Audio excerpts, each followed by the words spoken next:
But the story that we are breaking right at the very top, Prime Minister Narendra Modi has a short while ago spoken to the Chief Justice of India, B.R. Gavai. This on a day when a shoe was hurled in the open court against the Chief Justice. The Prime Minister has made it clear that the attack on the Chief Justice has angered every Indian. There is no place, he says, for such reprehensible acts in our society. The Prime Minister says the attack on the Chief Justice is utterly condemnable.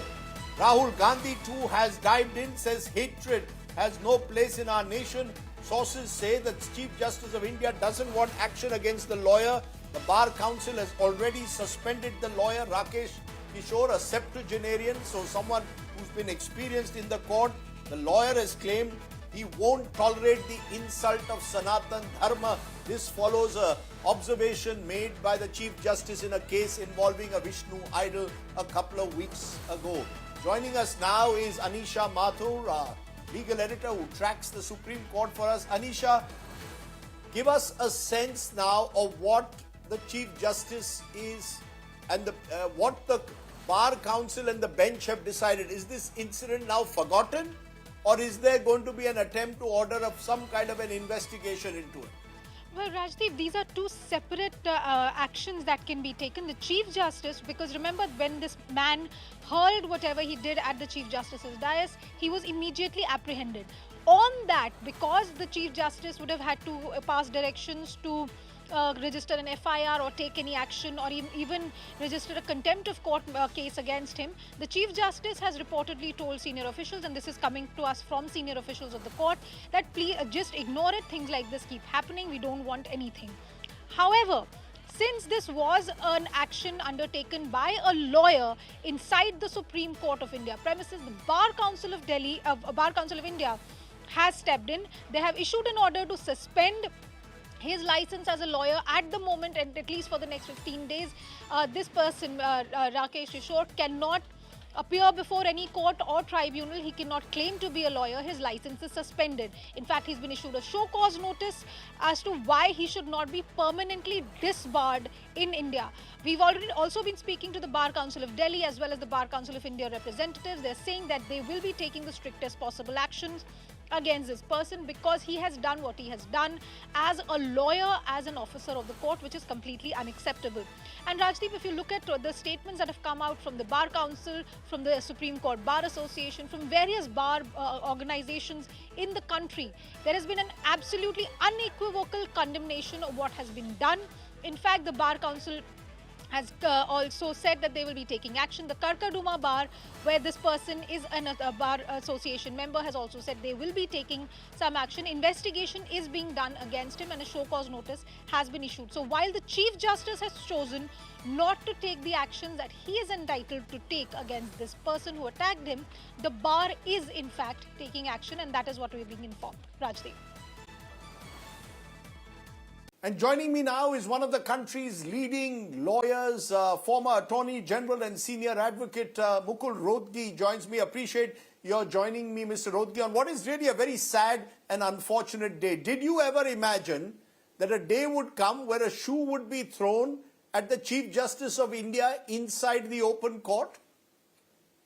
Well, Rajdeep, it is very unfortunate, but I remember one incident about 25 years ago when a shoe was thrown at a sitting judge of the Supreme Court, not Chief Justice, but another judge, Mr. Justice Pasayat.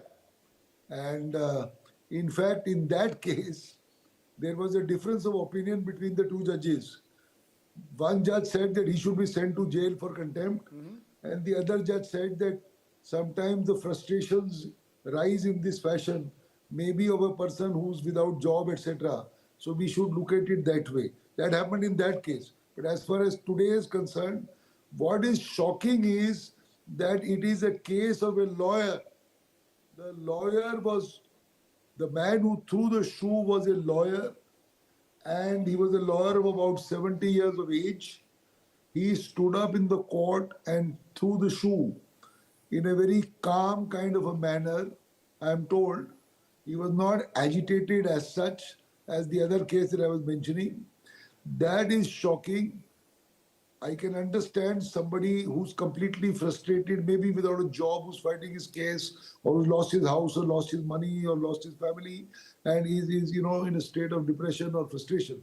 But I don't expect that of a lawyer to do that. But I must say full marks to Honorable But the Chief Justice. what is, Go ahead, go ahead. you know, the Chief Justice kept his calm and has chosen not to push ahead with the case. But what is even more shocking, Mr. Rodgi, is that the lawyer screamed, India will not tolerate the insult of Sanatan Dharma. So in a sense, he was using the courtroom to target Justice Gawai for comments and observation that Justice Gawai had made in another case about a Vishnu idol. So that seemed to bring in politics into the courtroom.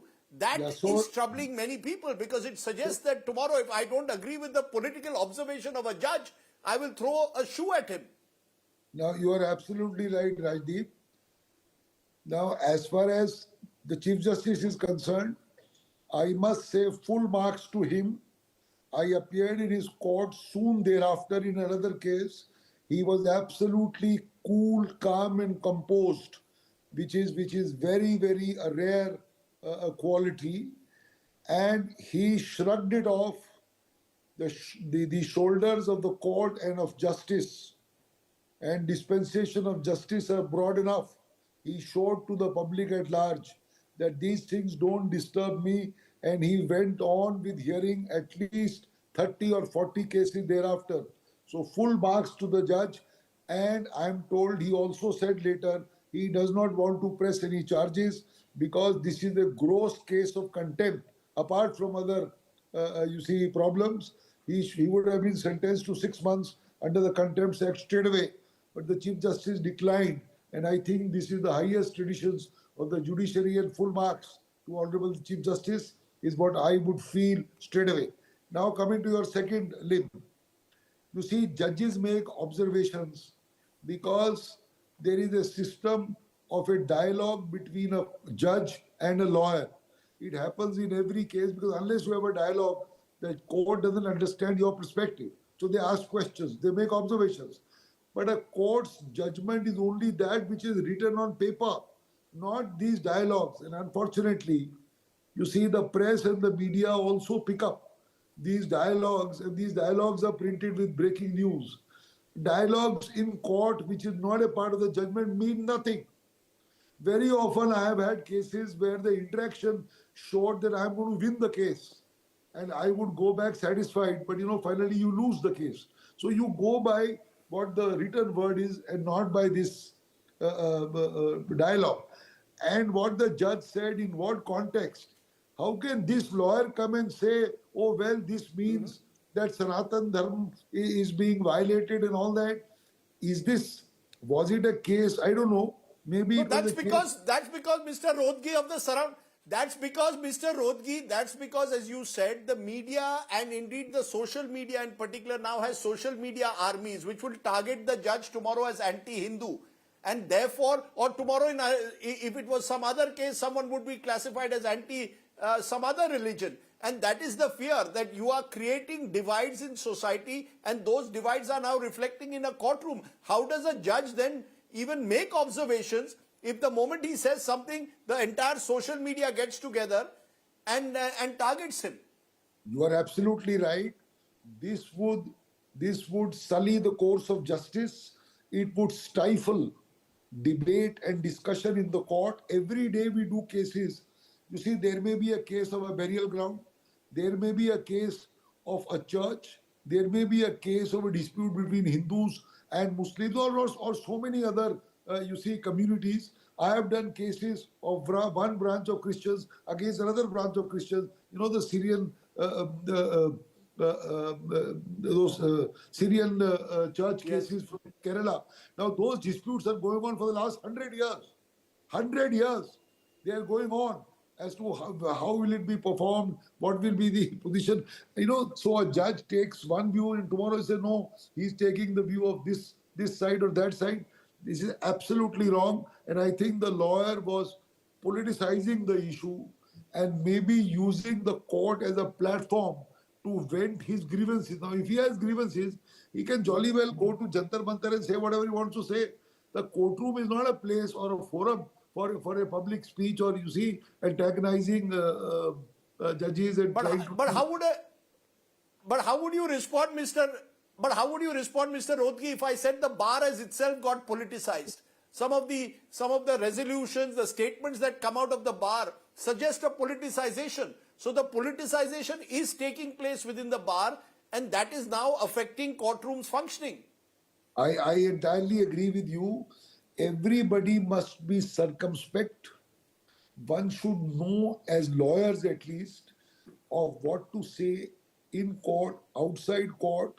Lawyers, but I'm sorry to say, there is no training of the young lawyers as to what are court etiquettes, how much to be said, what not to be said. I mean, we have to have some introspection there. And I think the Supreme Court bar should take a lead in this fashion. Today, for example, a youngster who passes law straight away can appear in the Supreme Court without knowing any practice, any rules, any procedures, any etiquettes, or the decorums of the court. I have seen young lawyers telling the Supreme Court that please pass over the case because my senior is busy in the High Court and he will come here. When I joined the bar, this was blasphemy. You could never tell the Supreme Court that a lawyer is busy in a court below the Supreme Court. But today the youngsters don't know because this No, is sir, not. but I'm talking about senior members of the bar also, sir. Senior members of the bar who also take positions. Let's be very clear. The bar is getting politically divided. That's my point. I would say, Rajdeep, I would regretfully agree that this is happening. It should not happen at all. The bar is nothing but a collective of lawyers. The lawyers are answerable to their clients. They represent their clients. They have to do their best.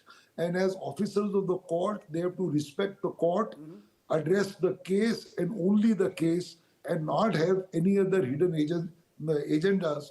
I mean, one may be sympathetic as a lawyer to one party, against one party, but it should never ever appear in court. Right. My final question to you, do you believe the law minister and other senior jurists should come together and make sure that certain rules are set in frame? I know that the particular advocate has been suspended by the Bar Council. Do you believe we need stronger statements now from the law ministry and indeed from jurists to ensure that we don't see a repeat of this? I would say this is the need of the hour. Senior members of the bar, senior members of the judiciary, senior members of the law ministry and other stakeholders should come together and write down a few simple do's and don'ts. And that would probably ensure that these things are not repeated in any court, much less the highest court in the land. Okay. I want to leave it there, Mukul Rodgi, for coming and speaking so plainly as ever. I appreciate you joining us. This is a very sad and unfortunate day in the history of our judiciary. Thank you very much. Thank you. What happened in the Supreme Court today is deeply, deeply regrettable. That a lawyer should throw a shoe at the Chief Justice of the country inside an open court only because he was angered with the judge's observations on a case involving a Lord Vishnu idol is an ominous sign. It reflects the growing intolerance and failure to truly understand true Sanatan Dharma. In its purest form, Sanatan Dharma is inclusive and diverse. Sadly, toxic politics and social media tropes have reduced the philosophical underpinnings of Sanatan Dharma into a religious war.